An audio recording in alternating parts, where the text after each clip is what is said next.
Hello again. Okay. What's the date? Today is the 8th of January. And the last time we talked was when? The 3rd? 3rd, I think. Okay. We got in an argument about anything. Lots of our issues. It was a constructive argument, though. Well, I think especially because we talked more afterwards. We did. Which I guess we could have done on air. We could. I mean, I was a little emotional. Well, let's sum it up. Okay. What was the gist after we talked? You mean like me not feeling good enough? That gist? Yeah, like what did we figure out? What was the falling action from the conversation? It was a week ago now almost, so I'm having trouble remembering, other than I typically don't feel good enough, which is my big umbrella issue, and that colors things for me and causes me to be defensive when I don't need to be defensive. And that's sort of my side of things. Why don't you say it from your side? Well, I'm trying to remember as well. But oh, good. That makes me feel better. I think if they were my issues that I was trying to get better and overcome them, I think I would try to remember them a little bit better. And maybe that's why you. Maybe that's why part of what is me. Part of our issues are your issues. Yeah, but the talk that we had after our talk wasn't about my issues. That's what I'm primarily, it's just that I regularly don't feel good enough. So when you don't feel good enough, I'm defensive. Well, I think your initial response is to put your guard up and like, I'm feeling this way, and I don't want to feel. I don't really know what you want to feel. I'm not gonna lie. So my problem is that because I fundamentally, on a regular basis, don't feel good enough in both my personal and professional life, I don't take criticism from you well, because I feel like you don't think I'm good enough. And I don't need that from you because I already subconsciously feel that way. So then when I hear things that to me confirm that I'm not good enough, so now it's not a question of whether or not I'm good enough, it's a fact that I'm not good enough, then I just go to this defensive place where I don't want to deal with that. And so instead of admitting that I'm not good enough, instead of looking inward and right, going through that whole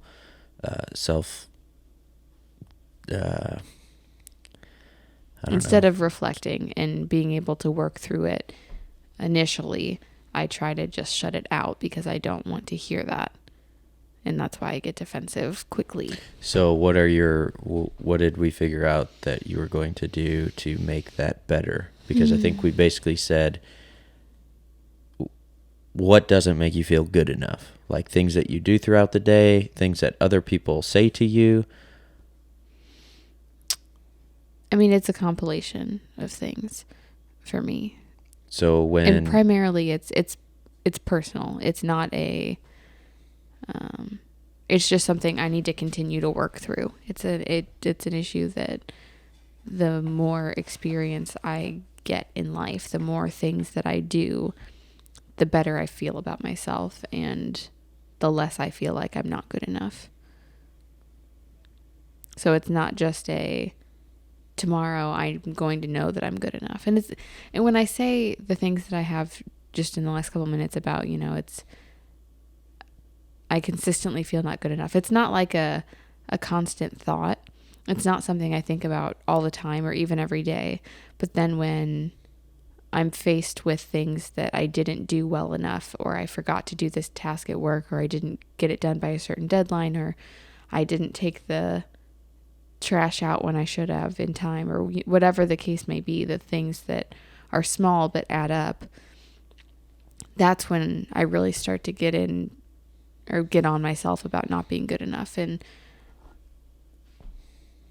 I get defensive with you because I'm feeling badly about myself, and you see that as me not owning up to it and not taking responsibility. More so, let me pause you. More so because I'm fearful that it will keep, it'll keep happening. If you're not recognizing it and you're defending it so hard, it seems more like a lack of growth opportunity. Sure. No, that makes perfect sense to me. And once you've explained how it looks to you, how it comes across to you, I completely see how that comes across. Yeah. And now that I know that, I don't need to go say all those things, especially in the way that I was saying them. So we definitely got some good growth out of that. And, I mean, as far as how I came off, I feel like I was a little bit of a dick. I definitely kept pulling the string, and then eventually it unraveled. But, Lots of learning experiences. Mm-hmm. And like you said, I think for the most part, it's kind of like, it's a lot like therapy in my opinion. It's just self-led therapy, so it takes us a little bit longer to get where we need to go. Because we don't have a trained psychologist helping us there. But I do think it's nice that because we've gone to therapy together, we're better able to identify how we're feeling, what's productive and what's not. It may take us a little bit. We might have to take a couple steps back and reevaluate. But, where we're at now versus where we were 2-3 years ago is, light years difference. Yep. Keep chipping that rock. Eventually you'll sculpt it into something nice. But yeah. Or it'll just be a different shaped rock. Yeah, kind of like the van hood. Like it was kind of bent. And then it's not bent, but it looks just as messed up as it was before. So. I think it looks pretty good. I mean, if you look super closely, obviously. But if you're like 20 feet away, it looks okay. I mean, I was like 6 feet away and it still looked pretty good. Yeah. Are you blind? No. Is it dark out? No. Okay, so what else do we got here? I got a whole list of things that we can go over kind of quickly. So I definitely learned that how I feel inside is not how it sounds when it comes out of my mouth. So I'm actually, and I mean this in the best way possible, but I'm really excited for you to hear yourself because I think we've agreed for a long time now without actually doing anything about it that how you sound is not always indicative of what you mean because... Well, I don't know about what I mean, but more so what I'm actually feeling and how much intent or emphasis... Right, that's what I'm getting at. Coming out. Okay. Yeah, because there are times when your tone is part of why I'll react a certain way, and then after the fact, once we are nitpicking why things blew up the way they did, I'll be like, well, you said this in this way, and you were like, well, I wasn't mad, and I'm like, well, I wish we could play it back because you certainly seemed angry. Yeah. Let's see. Okay, so there's a couple of little minor things. I missed editing out the break for water. It was a long podcast, and I forget some things. I don't have time to listen to everything. Still kind of busy. I'm going to also try to pick up my vocal pace, but I think in doing so, I'm going to make little tiny errors just like I did there. Because I feel like I had a lot of pause, think, wait, but... If you guys didn't think I did, then just let me know. I didn't think you did. The only time I felt... There were a couple times, like 1 or 2 times, when you could obviously tell that you were thinking through a thought. And then you continued with it. And I think it only bothered me because I'm married to you and I know you. And I was like, get on with it, Jacob. But I don't know if that would bother other people. Out of all the times... Oh, I know. I think it's more the other way around. And you were finally waiting on me. Isn't it a terrible feeling? It is. It's obnoxious because you fill in the blanks. What he's referring to right now is that I'm notorious for starting a sentence and then stopping. No, stopping and then starting a different sentence and stopping that one. So you have like 3 different fragments, beginnings of sentences, and none of them get finished. And part of that with you is that you are so literal. And like, if I say the wrong thing, you will 100% be like, you'll start to tear it apart. And if it's not what I meant, it will like deteriorate. So I have to make sure that I am saying exactly what I mean with you. Yeah. Very true. I don't mean to put pressure on you, but that's kind of how I am. No, it is for sure. Because do you know how many times you've told me, well, that's not what I meant. I know. But that's what you said. I know. You're very literal. You and Drax have a lot in common. Oh, yes, yes. Its skin is too thick from the outside. I must kill it from the inside. All right. Let's see. Oh, I think there was a time when I said, I'm trying to not prevent this from happening again, when clearly I meant I'm trying to prevent this from happening. If you fix every single it's just funny. Oh, okay. That was like a big one. Oh, okay. Because there's like mid-argument. I learned that I have to constantly be facing the microphone, which is why I'm facing you this time, because I like to look at you while I talk. And because I'm so pretty. Yes, because you're so pretty.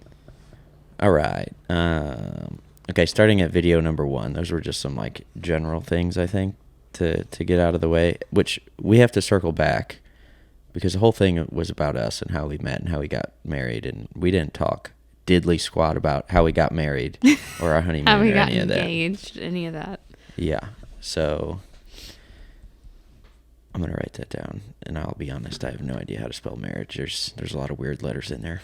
There are no weird letters in there. Merit, is there an I in it? Yeah. Okay. Ready? Spelling bee contest style. Marriage. M-A. Can I get it in a sentence? R-R-I-A-G-E. Marriage. Holy cow, I spelled it right. Look. He did, guys. He spelled it right. And you can tell that I was thrown in there as an afterthought because it's squished in between those, the R and the A. Okay. He can fix lots of things, but spelling is not his. He's not bad at it, but he's not great at it. That's just. And then it got worse with cell phones, because then it didn't matter. You spell things like they sound. And I like punctuation. That really helps. So I'm okay with my punctuation, but it's just the actual spelling. It's not all of English and grammar. Are you yawning on air? No. I mean, it is getting close to bedtime for you. It's is. Been a long day. It's a Friday, people. It's Friday. It's Friday at 7:30, and this time last night I was unconscious. So on the very first video, we talked about DJ and Jared. Mm-hmm. I met DJ in high school. We played water polo together. Mm-hmm. And for those of you guys that don't know, water polo is guys, and in our case, gals, swimming around in a pool with a yellow ball about the size of a volleyball. And then it's kind of like soccer, but with your hands in the water. Does that make sense? I mean, yeah, I've been to water polo games, so. I know. But yes. But for all those people in high school, like freshmen, go play co-ed water polo, because it's the only co-ed sport in high school. And the bus rides home at night were pretty fun. Dun, dun, dun. Okay. I'm going to try to figure out a way to get pictures of me and Jared's Jeep on there. Yeah. Maybe some other pictures randomly. Maybe I'll do like a slideshow for this one, and I'll put it on YouTube. That'd be cool. I'll put it on my channel. Jake Stew, everybody. Shameless plug. Is it really a plug if it's for your own thing? I guess it still is. Yeah, plugging myself. That sounds bad. Wow. Never done that, people. Don't. Okay. Moving on. So, yeah, shifter cart. Mm-hmm. When I hit the brakes, the brake rotor actually broke, and that's what locked the wheel up. It wasn't like just a quick coincidental thing. It actually broke, and that's what caused the wheel to lock up and slid me into the wall.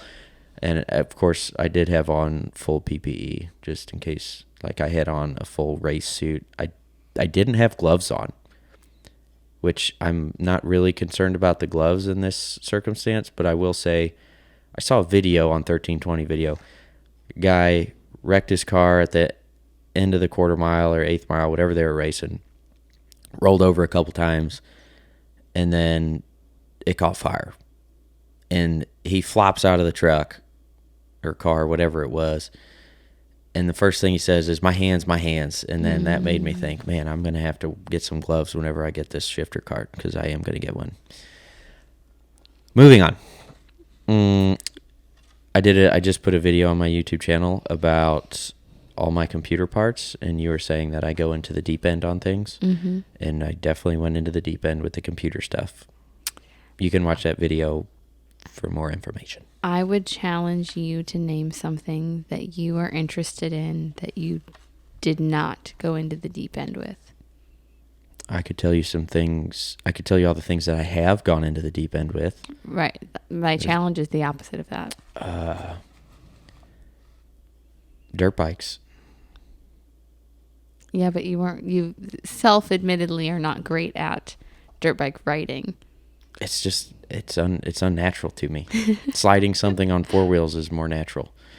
Except for Jake's four-wheeler that one time. I rolled it twice and broke both keys off in the ignition. I broke the first key, kept playing, and then broke the second key. But to my defense... In your defense. Why? Because it's not to your defense, it's in your defense. English people. Who gets it? Nobody. The defense of myself, I think one of the tires was low, and so it kept catching. When was this? Were we together? No.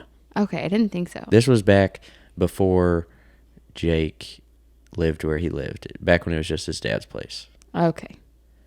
I'm hoping to get Jake on here in the next. He said it makes a lot more sense. So he's going to come up. We're going to put the tranny in his truck and hopefully the transfer case, and then I can finish everything else by myself. But I don't really feel like it's a lot easier with two people. Anyway,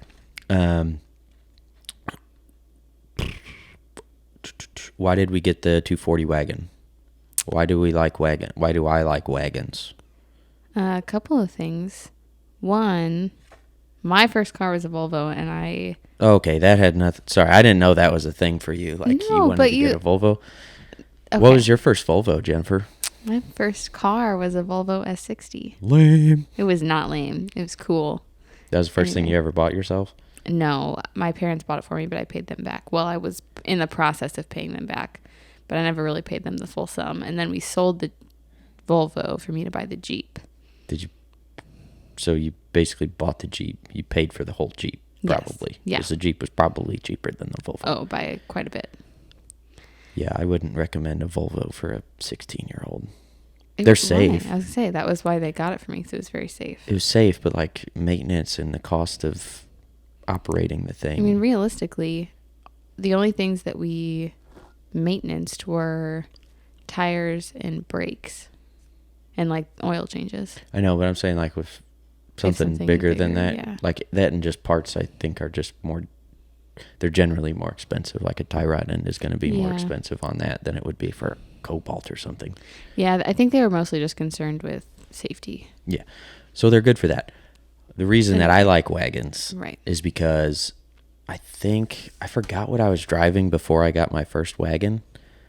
I really just cannot remember. It wasn't a truck? It had to be a truck.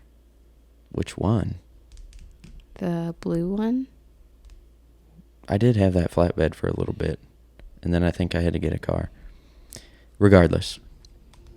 Or as some people say, incorrectly, yes. If you say irregardless in front of me, I will correct you. Even if it's as a joke? Even if it's as a joke, because irregardless is not a word. Well, irregardless of that, I bought a 93 Ford Escort wagon. Mm-hmm. And the thing was not cherry by any means. had a little rust on the around the wheel wells, but it was white, and me and my friends were driving around. This thing had the automatic shoulder belts. I did like that. I thought that was pretty cool. Yeah, you probably never seen a car with those before, have you? I hadn't. Yeah, that's how cool I am. So I bought this thing for like, I don't know, $1,200. Got bored one night and took it to, this was before I worked at St. Paul, I think. Yeah. Oh, it gets even better. So I was working at Squire's. Remember Squires? Yeah. They towed the minivan. And I know who Squires is. well, I'm just trying to remind the people. Uh-huh. For the 3 people that listen to this. So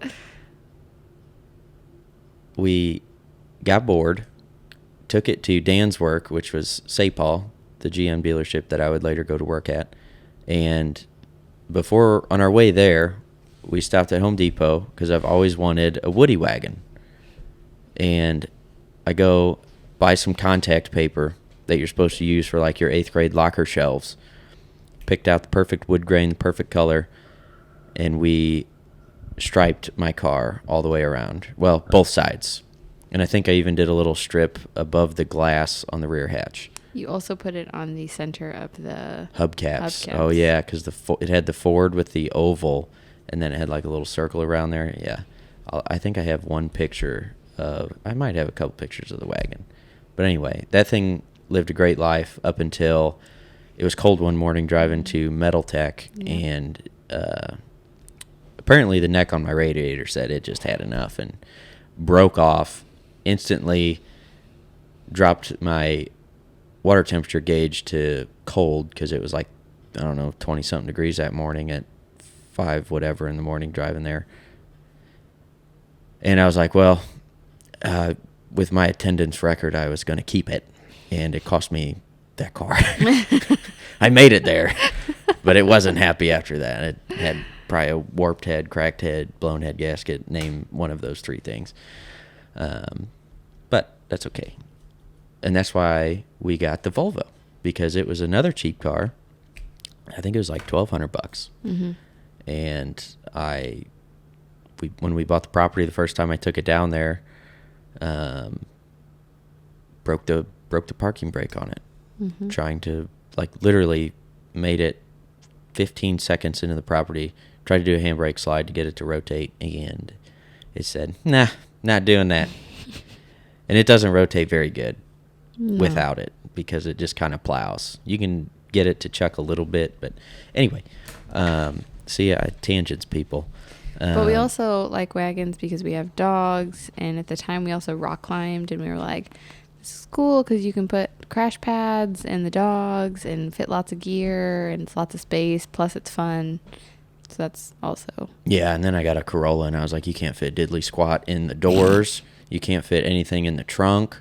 Like, when I had a 2-door Escort, that fit more in it just because the door was so much longer. I fit like a 55-gallon barrel in there very easily because you just open the door, lean the seat back, and put it in. But do you ever wonder where words like diddly squat come from? Like, what is the origin of diddly squat? Yeah, I thought about another word that just the other day that I thought the same thing. I was like, who thought of this? But now I can't remember that specific word. But if I think of something later, I'm sure I'll interject with it. So I mentioned that I ran some ultras, an ultra marathon. So for everybody, an ultra, when talking about running, is anything more than marathon distance. And a marathon is 26.2 miles. 2. Yes. So the ultra that I ran was my first and only ultra. Was the Ray Miller 50K in California, and I did 4 extra miles because somebody was playing a prank on the top 10 people or something. I wasn't familiar with it clearly because I'm not from California, and I followed the sign, and the sign they had pointed the wrong dang way. The sign was wrong. I followed like 3 other guys, and we all went 2 miles off track until we got to the next trail split, and there weren't any markings. And we were like, well, I guess that's wrong. And the unfortunate part about that was this race had 6. How many thousands of feet of climbing? 6,000 feet of climbing. Yes, 6. And I think I did an extra 1,000 on top of that because I went up a mountain for 2 miles. And then I had to go back down. And for everybody else that doesn't know, going up is a lot easier than going down. Gravity sucks, literally. But yeah. I also said that we talked about why I was going to physical therapy. Yes. And my good friend Caleb said, buddy, you're in like the thousands of miles now. I said, yeah, you're definitely right. we talked about my jobs, and to let everybody know, I've never just walked out and quit a job. Yeah. I've always given my 2 weeks. Oh, except for that one at St. Paul. I guess you could say I walked out and quit on that one. I mean, technically, though. They fired me. Yeah, so.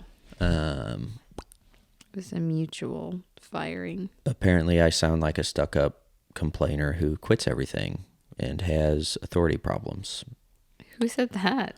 Oh, myself. I came to that conclusion. I think after listening to myself. You 100% have authority issues to an extent, but it's not so much because you have an issue with authority. It's because how they authoritize me.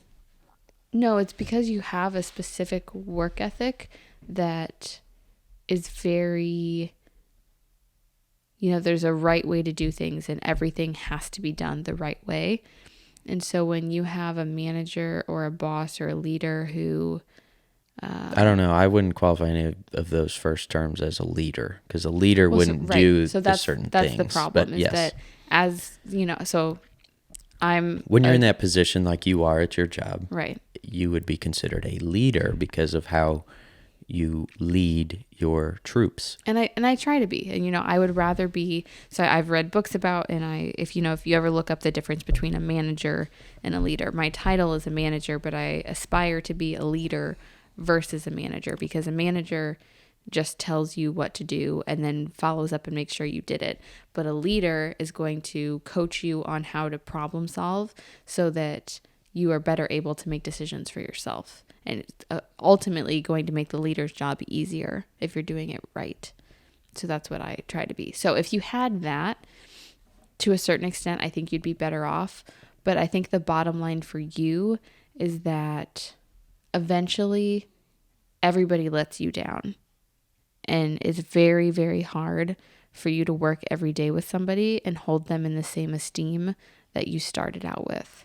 Yeah, you nailed it on two fronts. One, my level of respect for everybody is at 100, and then it goes no, it goes down from there, and it's hard to go back up.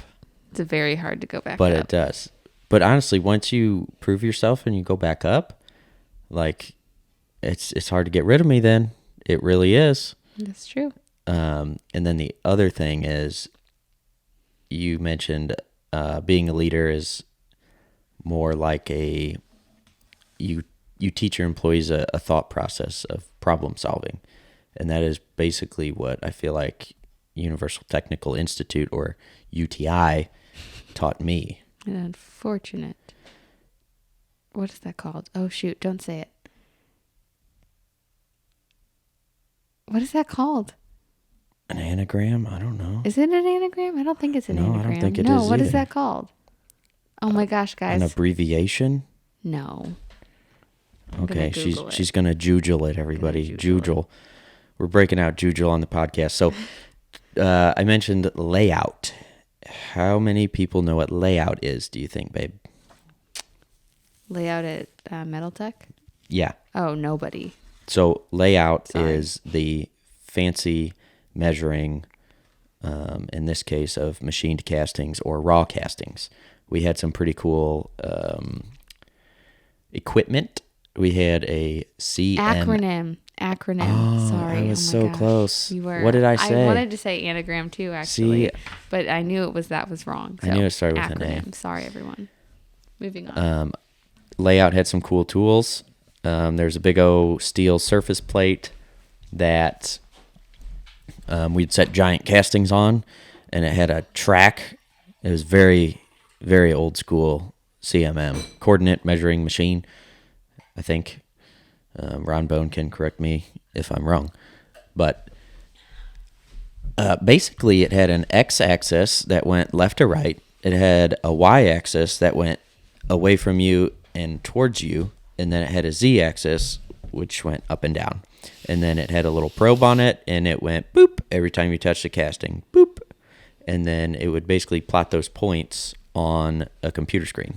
And you can click on the points and make measurements, and you can check your castings to a machined blueprint drawing and see if it's in spec or out of spec. You can check concentricities, which is one circle's center aligned with another circle's center in any given axis. So we had that. We had a Romer arm. Romer's a brand. It's basically a CMM that has, has a bunch of sensors on it, and it looks like a barcode scanner on the end. And it goes brrr, and every brrr is taking hundreds of points of data.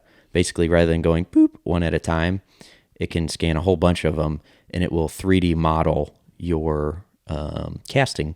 And then if hopefully you have a correct 3D model of what the casting should be, you overlay the two, you get them aligned, and then you can see what parts of the casting are 100% in tolerance and which ones are out of tolerance. So sometimes that means welding a casting up and then grinding it back down, or it means grinding off the high spots where the risers were.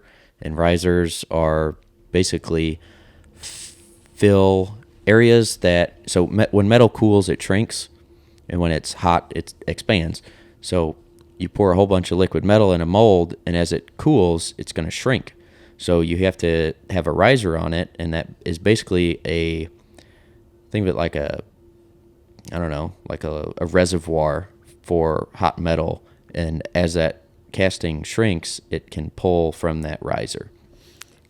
Really quickly, do you want to know what I think of every single time you say riser?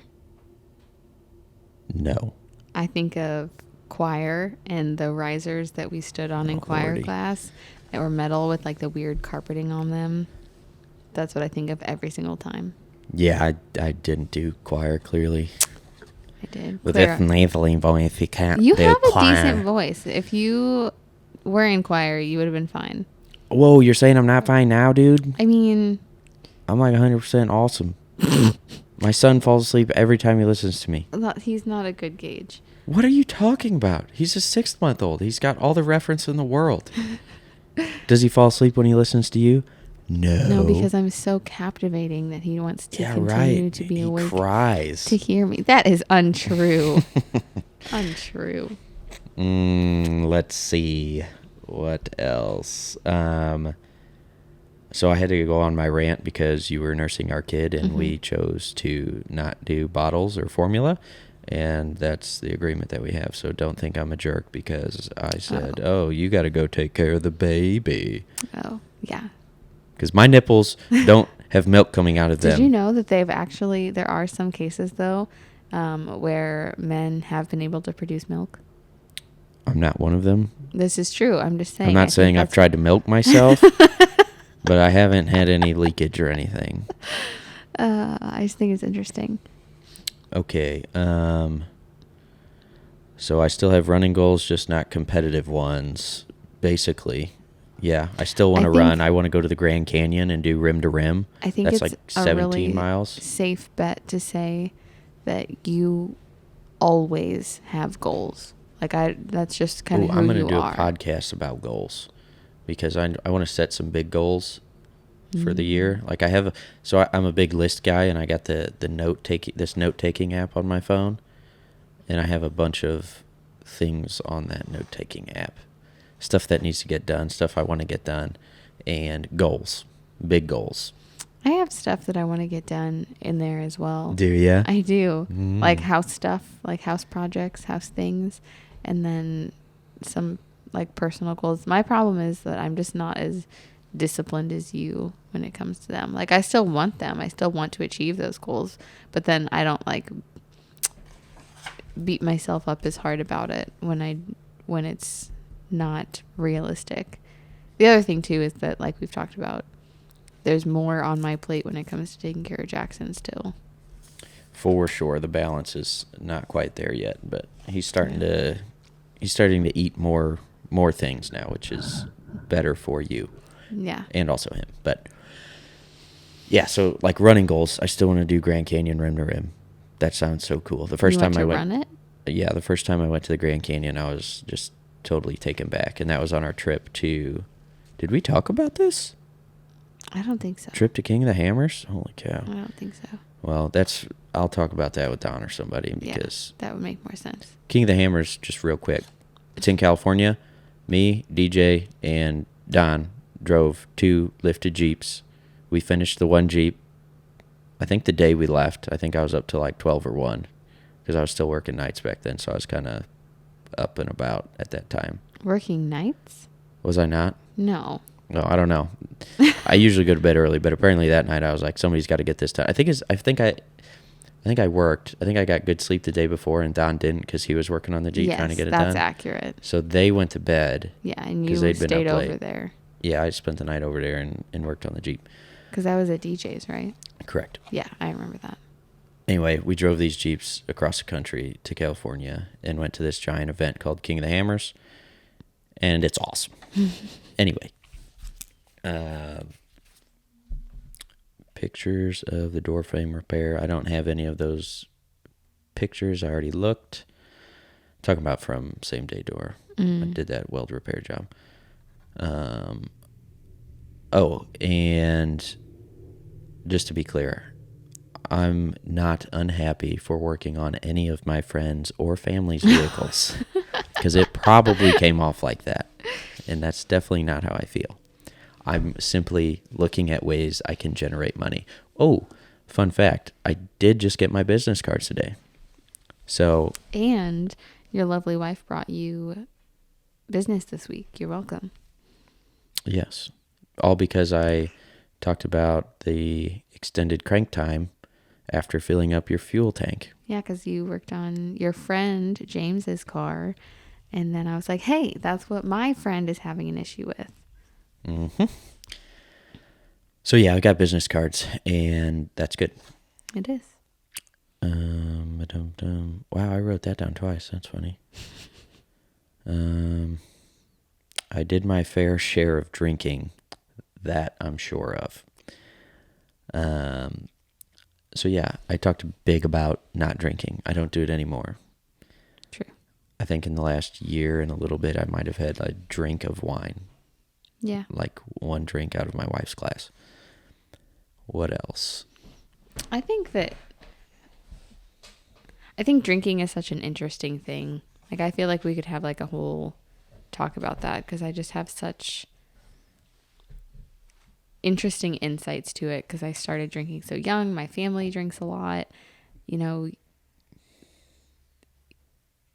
your sister's ex-husband was not like, I feel like everybody knows somebody. We didn't even talk about that, did we? No. Holy cow. I feel like everybody knows somebody who's an alcoholic, you know, like, or that drinks a lot. When I worked at the brewery in Knoxville, I mean, a ton of our customers that are regulars, like, were for sure alcoholics. It was just such a part of their daily life. And I was friends with both of the brewers. Both the brewers at the brewery I worked at were female, which was really cool. And, you know, obviously they drink a lot. It's part of their career. And I was talking to one of them about my dad, and she was like, well, you know, and she had actually met him when he came to visit. She's like, he seems really great. Like, you know, what you're describing doesn't really seem like an alcoholic to me. And I was like, well, do you know the definition of alcoholism? And she was like, well, I guess I don't. And I was like, well, you know, drinking every day makes you an alcoholic pretty much, you know, and alcoholism doesn't mean you got the shakes or like you're drinking and driving. It doesn't have to be super destructive, or it can be very, think about it like if there's a word I'm trying to think of, insidious, where it's kind of like under the surface. It doesn't seem super harmful, but it can be regardless, you know, like I didn't realize some of the issues I had because of my dad's drinking growing up, because it didn't seem like a big deal because it was normal. And, you know, he was not mean. He was never abusive in any way, and he never drank and drove. He kept a job. So it just didn't seem very harmful. And then when Jake and I started going to therapy together, the very first time we went, I was like explaining my issues to our therapist, and like not even 10 minutes in, and he was like, so do you have an alcoholic parent? And obviously I had not mentioned that. So that was just a very telling thing. I don't know. I just think it's very interesting. Yeah, definitely. I think I have way too many drinking stories that I'll get into with my numerous friends who I've gone on those excursions with, and they'll all come up. They're out there, and there's a reason I don't drink anymore. It's just not worth it for me. It's a personal thing. What'd you say? I go into the deep end with everything, and that was definitely one of them. You don't half-ass things, that's for certain. I think the government waited a minute. What does this say? What about the government? The government is going freaking nuts right now. That's what's going on. I don't know what this note says, but... Can I look at it? No. Oh, okay. It's not going to do you any good. It's kind of jib-jab. It's like you're in your fragments of sentences. But I think what it kind of says is that government made it desirable by giving it and then taking it away and then giving it back.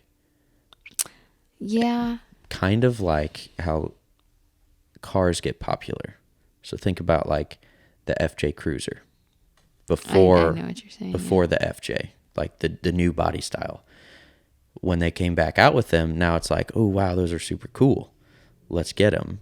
So basically, if you do a limited run on something, take it away, and then reintroduce it, as long as you have a good enough platform to begin with, then it will become desirable and popular. Yeah, I think, and I don't know enough about the history or the politics behind it, but if I had to guess, I would say they realized they could make a lot more money with it legal versus it being illegal. That's what I'm getting at, is for sure it's like the war on drugs. Yeah. Like they're realizing that, oh man, we can make a bunch more money if we just sell the pot and not have to spend the money keeping these people in jail. Right. But yeah, back to the cars real quick. I wish Jeep would bring back the good old XJ. Just something simple. They had it right. Anyway.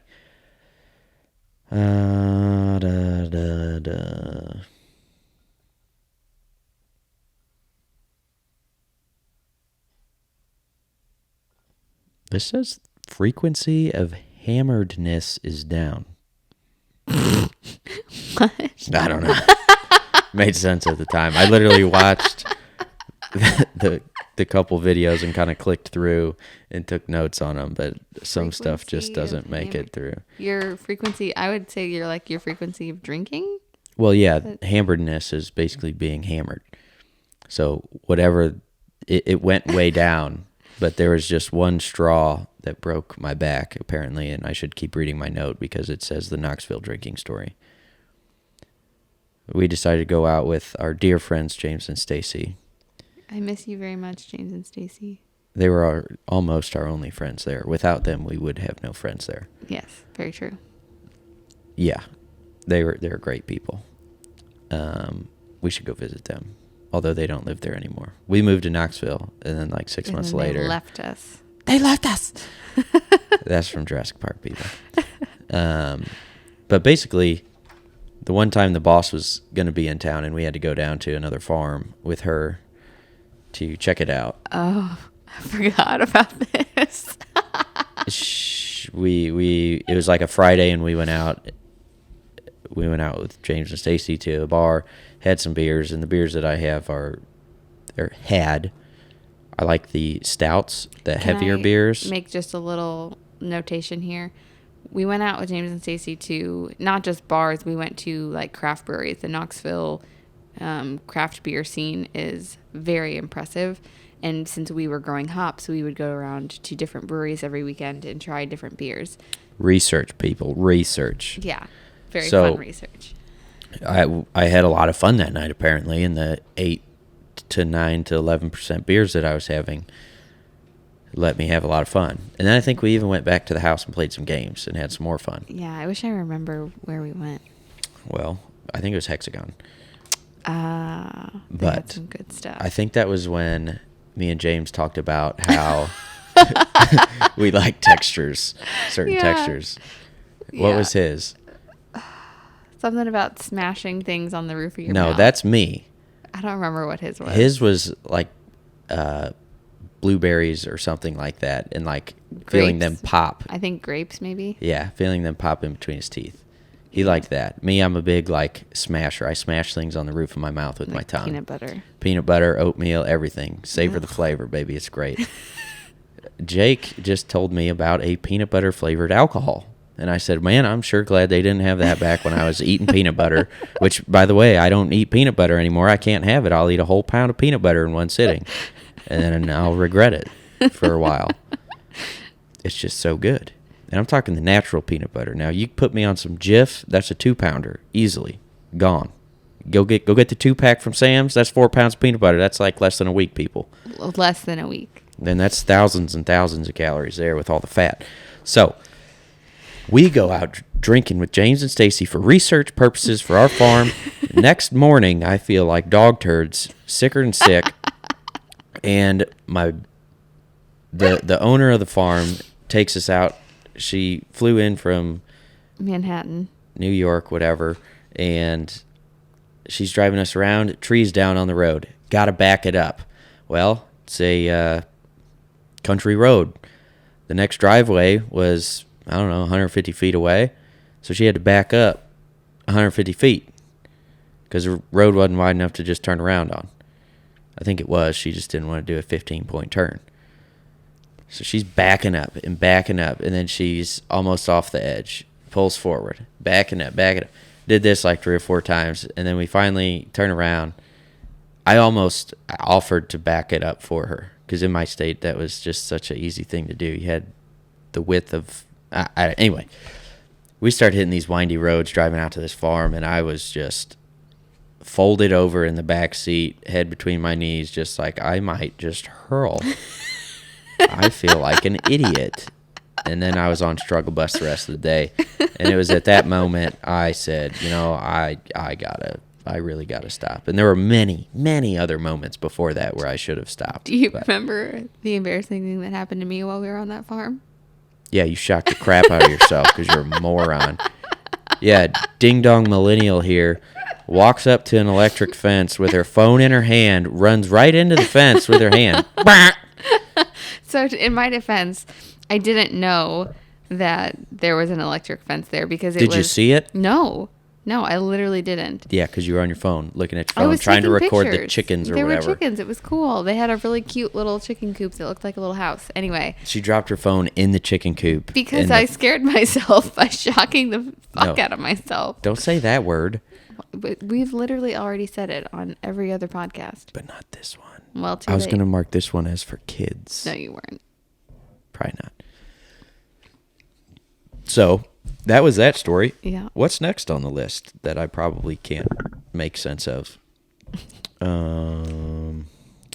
Occasionally, I'll do that at work. I'll write myself something on my to-do list that I'm like, I don't know what I meant by this. I think I'm doing pretty good because there's a lot of notes here, but the skate ramp and not having people on it, I think it's like the opposite now, and I'm trying to make up for it with the shop by having everybody I can come there and help them, which is nice. It feels pretty good. Good. I look at the amount of help that I've been able to give not poor people, goodness. Hear that, everybody? My unfortunate friends and family who normally would be working in their driveways on jack stands or underneath hopefully never just a jack, and you have a mechanical source of holding the vehicle up rather than a hydraulic source, which can fail and crush you. So getting back to the, I guess, more sensitive emotional things, I did notice that it's hard for me to think outside of my own way of thinking, which sounds a little egotistical, but... I don't think so, because that comes down to your empathy. Well, I mean, I don't never once am I like thinking about... Okay, let me start over here, because that's not going to make any sense. Rookie. This is my 8 o'clock alarm. Tell me to go to bed. But it's Friday, people. We're staying up till 8:30. Maybe 8:45. Living on the wild side. You did say you wanted to go get a beer today. I know. I'm going to have a beer tomorrow instead. Yeah, because you got over to the store and you're like, nah, I don't want to. It's cold. Yeah. probably a good choice. But what I was saying was, I don't think that I'm just drawing a blank. I know what I want to say, but I can't say it. Just talk for a little bit, and then it'll come to me. Okay. From my perspective, because, empathy is something that we come at from such different sides of things, it is almost debilitating sometimes for me, because I think about how other people feel and how they might think about something and how it's going to affect them way past what is my responsibility. And that's a really challenging thing as a leader, because, and like as somebody who wants to further my career, that's something that I have to overcome on a regular basis, because, somebody, they screw up and they do something that I have to discipline them for, and we have to have a conversation. I think the positive side of that is that I don't do things that drive me nuts. Something that bothers me that men, I've never met a woman who does it, so sorry guys, but I'm gonna generalize here. Sexist. That men tend to do is like explain the same thing like 6 times. Like, my dad did it, Zach does it at work sometimes, you've done it before, where you just like, you say something, you're like, hey, you should do this way instead, you screwed this up, whatever, and I'll be like, okay, and then you say it like 3 more times. Like I didn't ask any other questions. I didn't say, I need some clarification. But for some reason, you just feel like you got to keep saying it. Maybe it's just a you thing. Maybe it's just the response that you give off is just like, she clearly doesn't get it.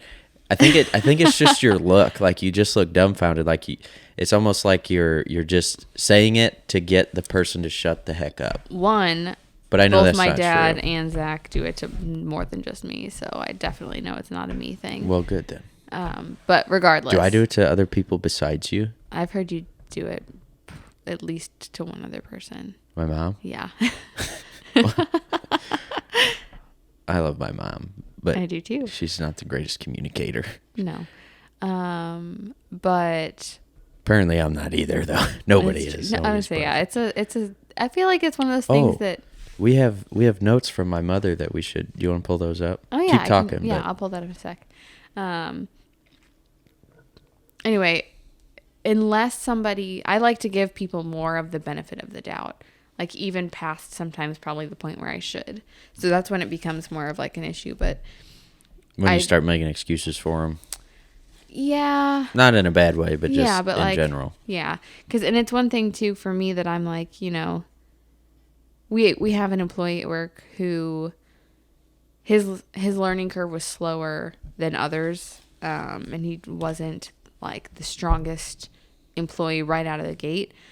But I could tell that he's just a little bit different. The way he expresses himself, the way he does things is just not what we were used to. But that didn't mean it was a bad thing. And other people kind of struggled with it and thought that he wasn't going to work out. And I was able to see past that and see.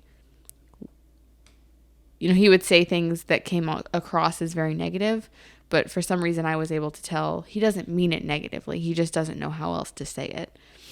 And I think that's where my empathy is like a super strong point, where it's like I'm able to see that, and that's really great. But then there's sometimes when people can kind of play me on that same skill. Yeah, they pull that string. Yeah, they're like, oh, this bad thing is happening to me, and it's not my fault, or feel bad for me because I have these negative things going on. That's basically what I'm getting at, is never once do I ever think, oh, this person should feel a certain way for me. Like, I don't. The way that I think and the way that you think are very different, because the way that you think about others so much and so frequently, I almost never think like that, which is, I guess, a downside and goes with my lack of empathy. But that's part of the reason that we have some problems in that area, because I almost never think about how, I don't expect people to think about my feelings, is really what I'm getting at. I finally was able to say it.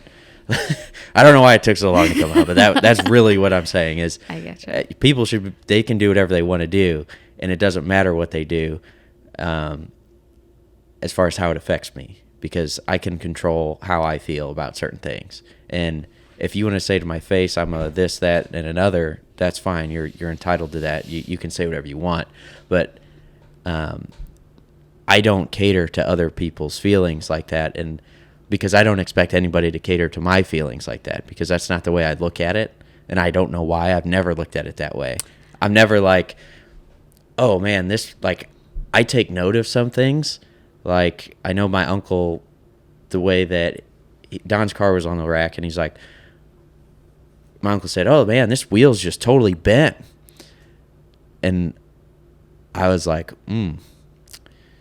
it's not the nicest thing to say to my friend Don here, but whatever. I totally get it. Like, it just didn't come off that way, because I don't think somebody would say something about that about one of his cars, that he spent a lot of time and money working on. Right. At least not in that way. But I knew what he meant, and I took note of it, but it's like, it doesn't matter. Like, I wasn't like, oh my gosh, Don, are you okay? I'm so sorry my uncle said that. It's like, no. You feel however you want to feel about it. Like, yeah. I didn't say it like. Right, exactly. That's the thing. You can't take responsibility for what other people say. And so.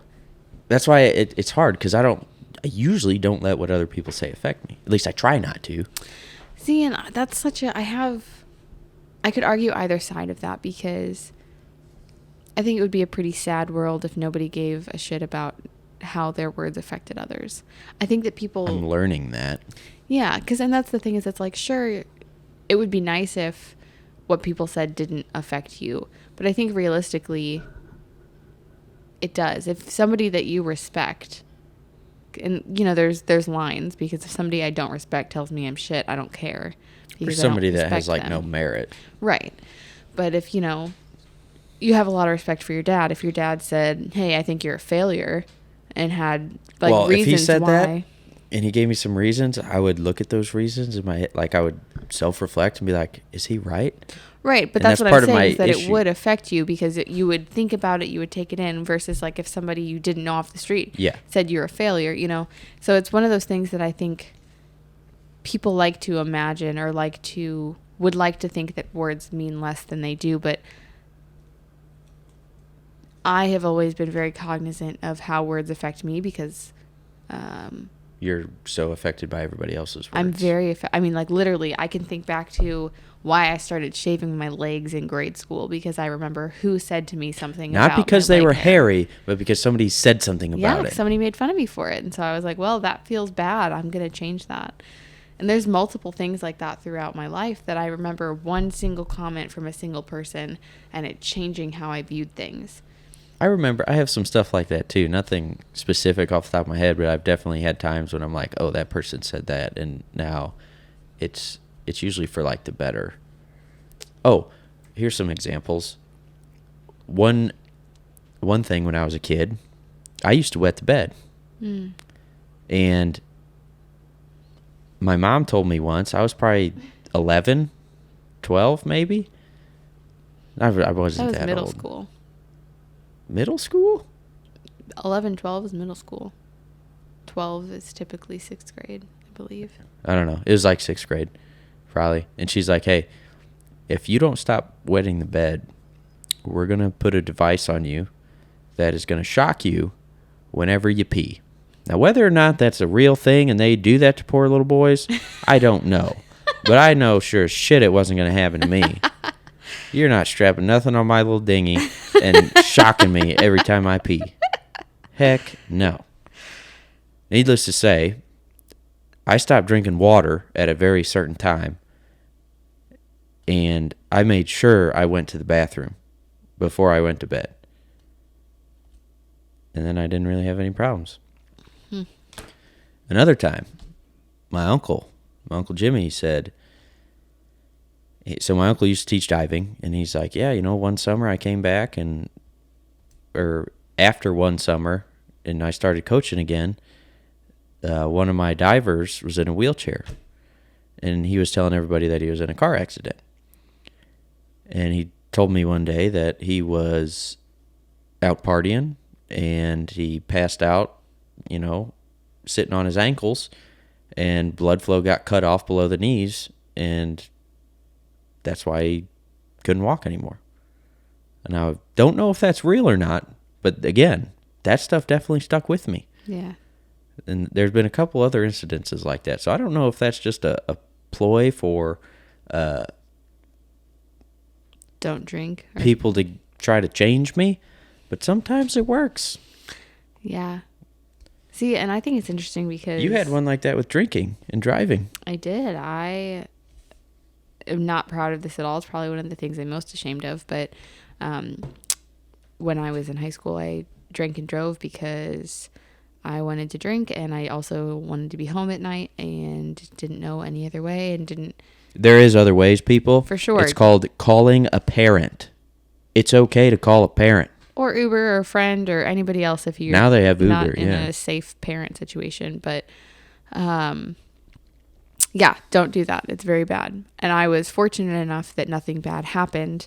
I didn't have any accidents or anything like that. But my senior year of high school, they did one of those, like, accident recreations. Yeah, an accident recreation. And like they brought the tow truck out to the school. They rolled the car over that was already wrecked. Yeah, the whole thing. And somebody in my class who knew me and knew what my weekend life was like turned around and was like, yeah, that should be you. You should be dead right now. And like completely serious, deadpan. And at the time I was really pissed off. I was like, wow, that's a really shitty thing to say to a person. But obviously it made me think, and by the end of the day I was like, wow, like, yeah, that's, this is, people really do die from this, and this is a really big deal, and I should stop doing that. And then that also coincided with my dad moving out, and so I stopped doing that. Yeah, that's funny you say that. Did I talk about David Goggins on here before? I don't think so. He basically said that he wanted to put all of his failures on a billboard. Now, whether or not he actually did this, I have no idea. But I wouldn't hold it. I wouldn't doubt him. Right. If he had the opportunity, I'm sure he would put all his failures on a board for everybody to see. And then once you talk about them and you own them, you're able to overcome them. Because without ever talking about your issues or your failures, you're never going to be able to get over them.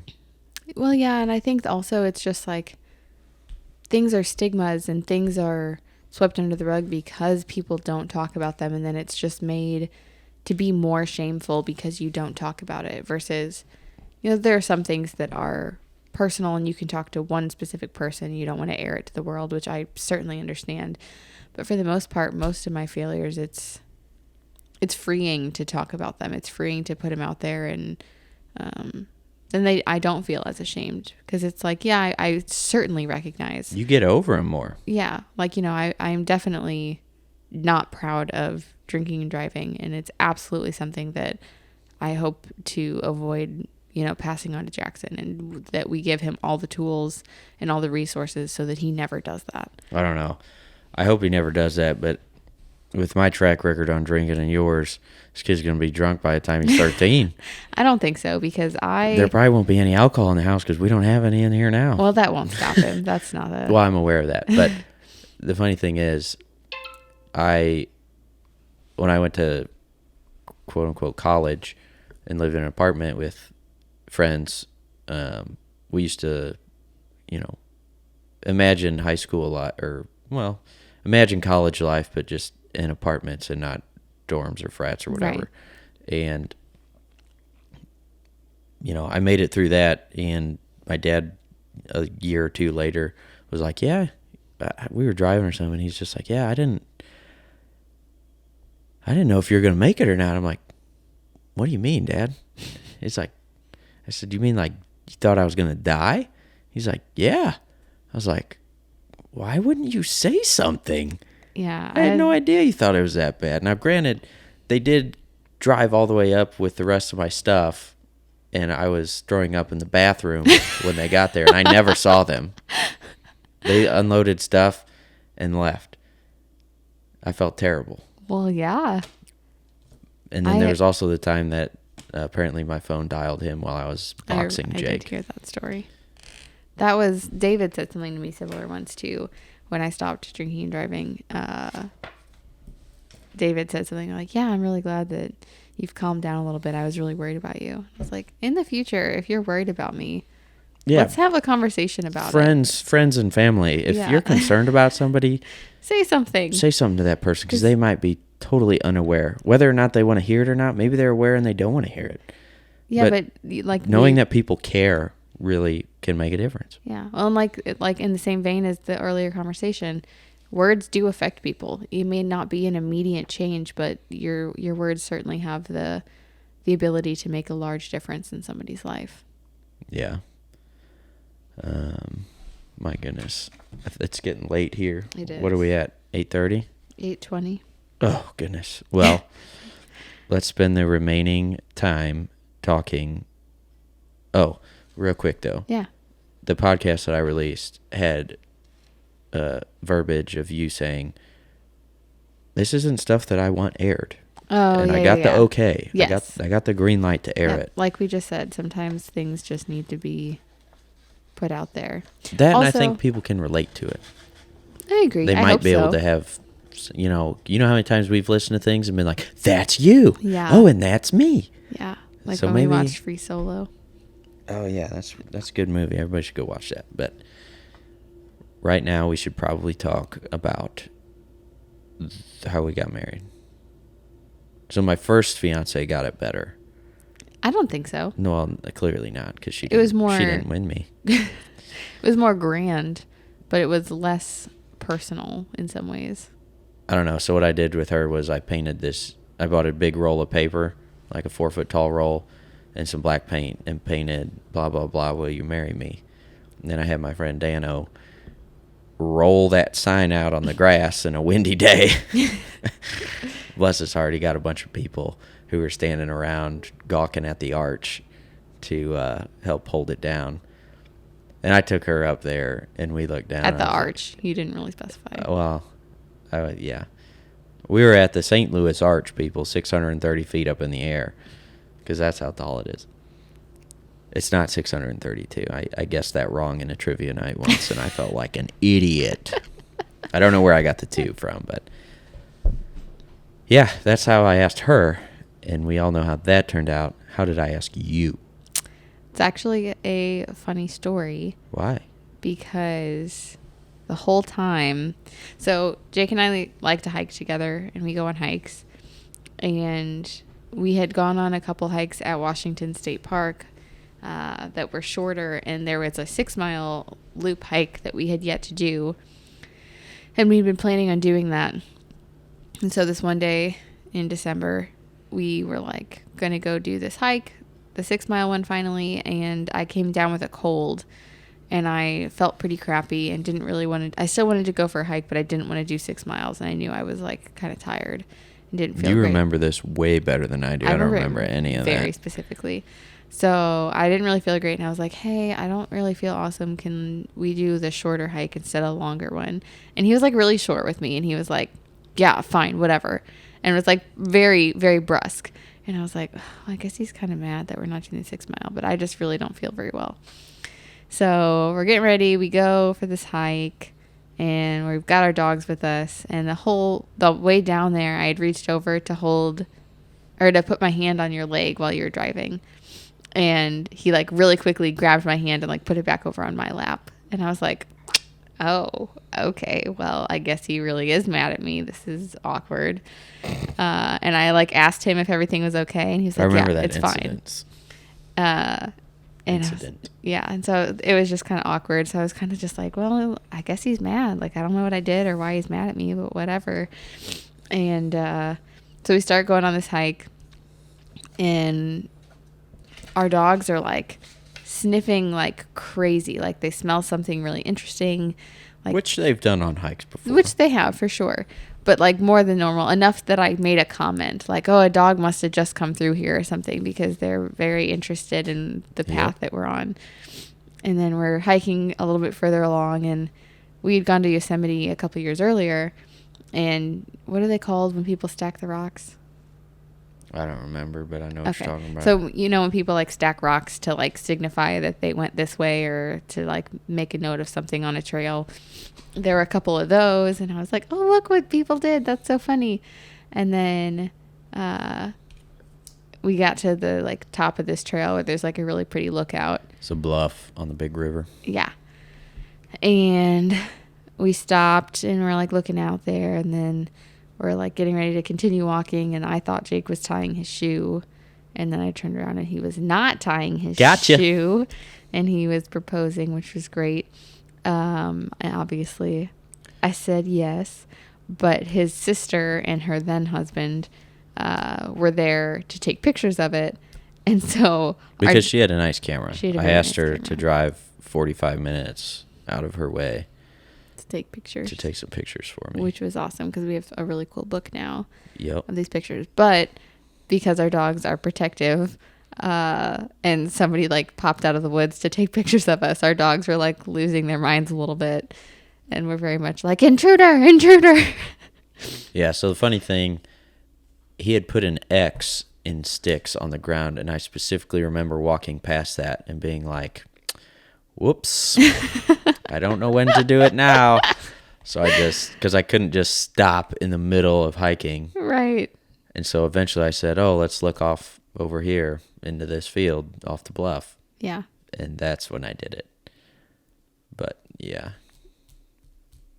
So we fast forward, sell the house, move in with my parents, and we go on we have our wedding, which we did it where?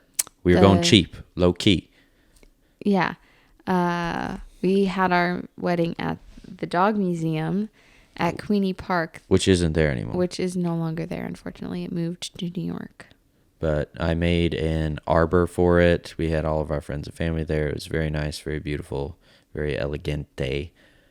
We had Kenrick's barbecue. It was catered delicious. It was good. We had one creepy neighbor give a speech.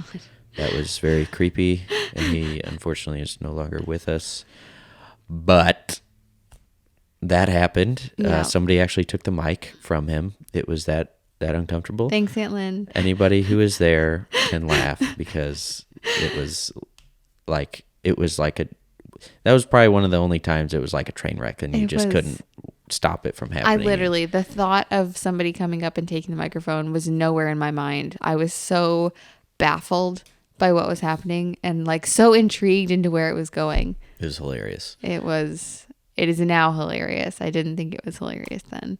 Yeah, so we got married and we went back to the hotel that night, stayed in the room with my sister and her. They didn't stay in the room with us, but we hung out with them for a bit. No, I don't remember. Because we went back to, you for skipping. I was hammered. We went back to the hotel and we had already had 2 rooms because me and Claire stayed in the hotel the night before.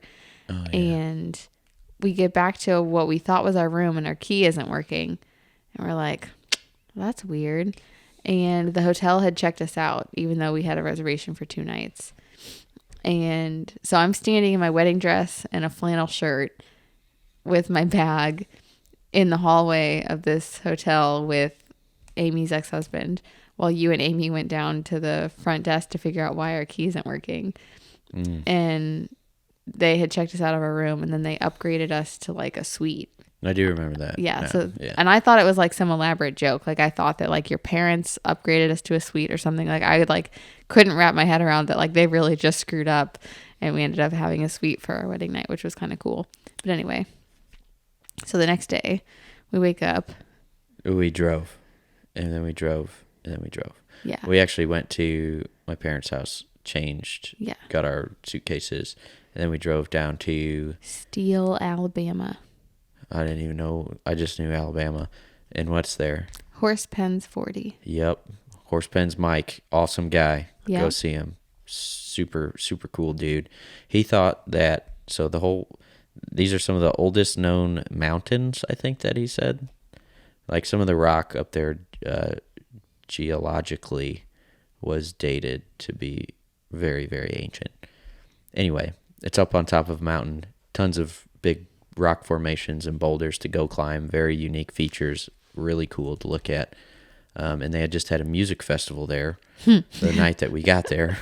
If anyone is going to be getting married soon and thinking about driving the next day for more than like 3 hours, I don't recommend it. It wasn't that bad. I remember it differently. Anyway, I don't really remember. So we get there to this place called Horse Fence 40, which is basically like a place for people to just go rock climbing more than anything. Like you could hike, but it was for rock climbers really more than anything else. Yeah, I mean, it wasn't like there wasn't a hotel there. Right. It was so there's little just these cabins little and primitive cabins, and they I had, guess like, their bathroom website houses. wasn't very clear, because I for sure thought that there were bathrooms in the cabins. Well, there was. It was just a bathroom house, and the cabin was basically just a one room. Like right, but that's what I'm saying is I didn't realize there 12. weren't bathrooms. Yeah. In the cabin, and there was electricity, but basically I was unprepared for the lack of amenities, and not in like a hoity-toity way, but in the fact that like they didn't have pillows. So I thought they did. No, we just happened to have a single pillow that I'd brought for the car. But I don't think I needed a pillow. You stole my pillow like half the time. She's probably making that up. I'm not. I remember very clearly. Anyway, so we get there this first night. We're tired. You know, we obviously just got married and we're up late the night before. We just drove for 8+ hours. And then we get to this place. There's no bathroom. You have to walk over to the bathroom. There's no pillows. It was not what we were expecting. And we both considered not staying there a second night. However, did we consider that or you? We talked about it. I don't remember this at all. Yeah, and then I just remember going to Walmart and going and buying cards and game stuff. Yeah, well, that was the next day. We went twice. Anyway, we woke up the next morning. We went twice where? To Walmart. Oh. Anyway. We've lost the listeners. They're just like, nobody cares. It's boring. Sorry, everybody. We woke up the next day well rested and decided to stay. And I think the first day of rock climbing, you went up about 12 feet and decided that you were going to panic and just jump off. That's not what happened at all. I know, but you basically got up there. You got past the no-fall zone. And then fell. You didn't really fall. You just like I fell. I didn't jump. Well, I know, but like it wasn't a dramatic fall like you're falling on your back. I don't really know what happened. You just like kind of started freaking out and you got tired and you couldn't hang on anymore. And so I'm like, oh, there goes my new bride. She's falling down. She's going to break an ankle, blow out a knee or something right now. And I kind of caught you enough. Yeah. Like as soon as your feet, for days. As soon as your feet hit the ground, I like jammed my hands up underneath your arms. Yeah. And tried to slow your momentum down. But so you didn't rock climb much the rest of the trip. Nope. And we compromised on our honeymoon and went... I wanted to go hiking, camping, do that whole thing. You wanted to go sit on a beach. This guy doesn't sit on a beach for very well at all. I'll dig a hole, find the water, watch it cave in, dig another hole, connect the two holes. Yeah, I did not and really then get go for a run. My part of the vacation. What are you talking about? We drove down to whatever that Gulf Shores place. And we did not sit on the beach for more than 5 minutes. You did. I did not. Yeah, it was not what I actually I don't know what you wanted. I wanted to sit on a beach and have some alcoholic drinks and relax. You did that. No, I did not. Why did you not do that? Because you had no interest in doing that. So why did you? This gets back to our different mentalities. Well, now I have no issue with that. But it was our honeymoon. I wanted to be with you, and you had no interest in just relaxing. And you knew that going into it. I know. No, I'm not. I'm just saying. This is where it goes. This is where it's full circle. It's like a circle. Because I went and did what I wanted to do. I took care of myself, and you weren't able to take care of yourself because you were worried about what I was doing. It wasn't so much I was worried about what you were doing. It was that we were on our honeymoon and I wanted to spend time with you. And so my ideas of what I wanted to do that you weren't interested in, I wasn't in a place yet where I could say, well, I don't give a shit what you're going to do. This is what I'm going to do, especially on our honeymoon. See, so this is the communication thing and saying something but meaning something different. When you said, I want to go to the beach and sit there, soak up some sun, have some alcohol, I thought go ahead. Great. Do that. Not, hey, this is what I want to do with you. I want you and me to sit on the beach. How many people need to be told that on their honeymoon, they want to do things with you? See, I thought that we did things with each other on the beach, but it wasn't just sitting there. Like I mean, we did. You sat there and I dug stuff next to you. I played in the sand.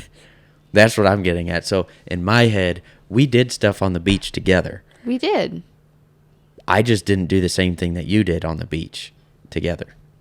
Yeah, That's the whole communication thing. If you would have said, hey, I want you to sit with me for an hour on the beach and have a drink, I probably would have done it.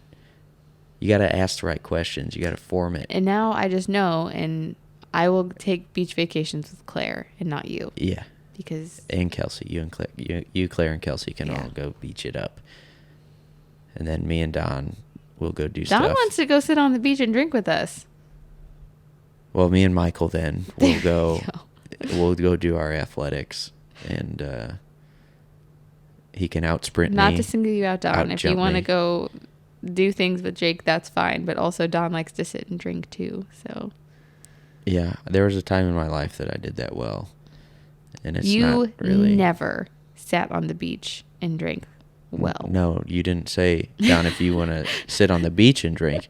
You said Don can sit and drink. That's true. So I'm simply going sit and drink. That's what I heard. Sorry, that's what I'm going off of.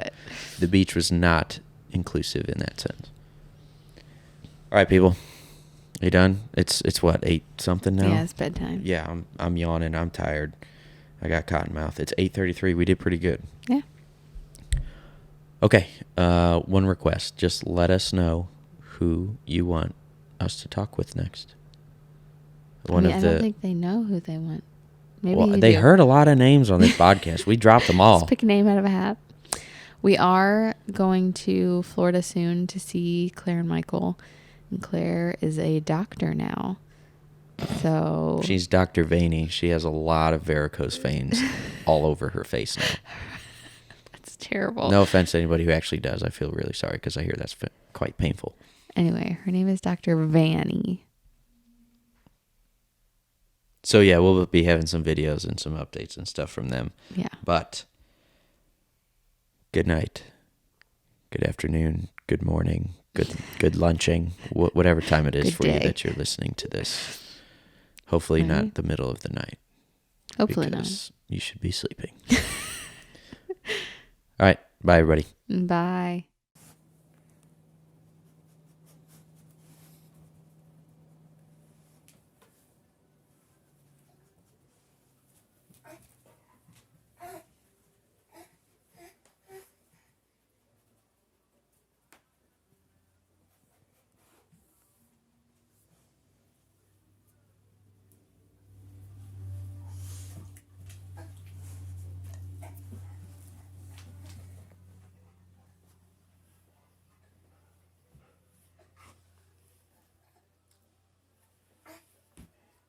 Good job, buddy.